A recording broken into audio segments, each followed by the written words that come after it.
অনেক ধরনের test paper. কোন টেস্ট পেপার প্র্যাকটিস করলে 90% কোশ্চেন কমন আসবে এবং কোন টেস্ট পেপার থেকে সবথেকে ভালো প্রশ্ন থাকে, এই ভিডিওটি স্কিপ না করে এই ভিডিওটিকে সম্পূর্ণ দেখবে। এই টেস্ট পেপার নিয়ে আমরা কিছু গুরুত্বপূর্ণ তথ্য তুলে ধরব, তাই ভিডিওটি স্কিপ না করে পুরোটাই ভিডিওটি দেখবে এবং এই চ্যানেলে নতুন হয়ে থাকলে অবশ্যই এই চ্যানেলটিকে সাবস্ক্রাইব করে লাইক বাটন অন করে দেবে। প্রথমে তোমার জানা দরকার টেস্ট পেপার কী। তো তোমাদের বলে রাখি, টেস্ট পেপার হলো বিভিন্ন স্কুল বা বিভিন্ন অভিজ্ঞ স্যারের দ্বারা তৈরি কিছু মডেল কোশ্চেন। তাই বলি বাজারে সব ধরনের টেস্ট পেপারই ভালো।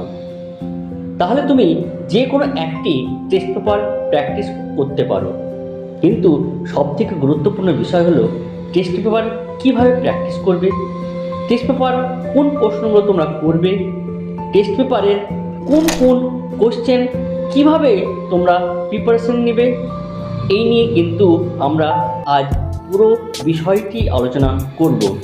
তাই কোন টেস্ট পেপার ভালো, কোন টেস্ট পেপার কিনতে হবে, এই সব মাথা থেকে তুমি একদম সরিয়ে ফেলো। তোমাকে একটা টেস্ট পেপারই প্র্যাকটিস করতে হবে, কিছু নিনজা টেকনিক কিন্তু জানতে হবে কিভাবে প্র্যাকটিসটা করতে হবে। তাই বলে রাখি, এই টেস্ট পেপার তোমাকে মাত্র 2 মাসের মধ্যেই কিন্তু শেষ করতে হবে। আর এই 2 মাসেই তুমি যদি টেস্ট পেপার প্র্যাকটিস করতে পারো তাহলে অবশ্যই তোমার কিন্তু রেজাল্ট ভালো হবেই, এইটা 100%। টেস্ট পেপার সলভ করার কিছু পদ্ধতি আমরা বলবো। প্রথমে তোমাকে যে কাজটি করতে হবে সেটি হলো টেস্ট পেপারে কয়টি কোশ্চেন সেট আছে সেটা তোমাকে নির্ণয় করতে হবে। ধরা যাক কোশ্চেন সেট আছে মাত্র 20টি। এই 20টি সেট কিন্তু তোমাকে মাত্র 1.5 মাস বা তার থেকেও কম সময়ের মধ্যে কিন্তু তৈরি করতে হবে। তাহলে তোমাকে প্রত্যেক দিন 1টা থেকে 2টো কিন্তু সেট তোমাকে করতে হবে। তো এই কোশ্চেন সেট তুমি কখন করবে? এই কোশ্চেন সেট করারও কিন্তু একটা নিনজা টেকনিক আছে। এই কোশ্চেন সেট তোমাকে তৈরি করতে হবে দুপুরবেলায় অথবা রাত্রেবেলায়। কেননা তুমি যদি সকালবেলায় ঘুম থেকে উঠেই যদি কোশ্চেন সেট নাও আর দেখা গেল কোশ্চেন সেটের মধ্যে তুমি ম্যাক্সিমাম কোশ্চেন সেটগুলো তুমি পাচ্ছ না, তাহলে তোমার কি হবে, কনফিডেন্স লেভেল অনেক কমে যাবে। তাই তোমাকে প্রথমে কি করতে হবে, আগে যে কোশ্চেন সেটটা তুমি তৈরি করবে তোমাকে আগে সেটা নির্ণয় করতে হবে এবং সেই সাবজেক্টটা প্রথমে তোমাকে পড়ে নিতে হবে।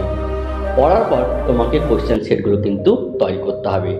তাহলে দেখবে তুমি কোশ্চেন সেটগুলো অটোমেটিক করতে পারছো এবং তোমার কনফিডেন্স লেভেল অনেক কিন্তু বেড়ে যাবে।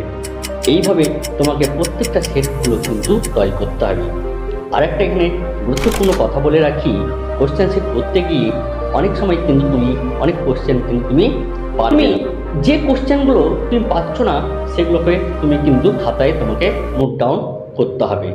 নোট ডাউন করার পর তোমাকে সেই কোশ্চেনগুলো নিয়ে তোমার স্যারের কাছে যেতে হবে এবং তোমার স্যারের কাছে সেই কোশ্চেনগুলো কিন্তু সলভ করতে হবে। এইভাবে তুমি প্রতিনিয়ত প্রত্যেকটা সাবজেক্টের জন্য তুমি কিন্তু এই টেস্ট পেপার এইভাবে সলভ করতে পারো। আর কোশ্চেন যদি তুমি সলভ করতে পারো তাহলে তুমি দেখবে তোমার কনফিডেন্স লেভেল অনেক বেড়ে যাচ্ছে এবং তুমি মাধ্যমিকে অনেক ভালো রেজাল্ট করতে পারবে। তাহলে এই ভিডিওটি আর লম্বা না করে এই নিনজা টেকনিক তুমি গ্রহণ করো এবং তুমি তোমার সাফল্যের দিকে এগিয়ে যাবে, এই আশায় কামনা করি এবং তোমার 2025 সালের মাধ্যমে অনেক ভালো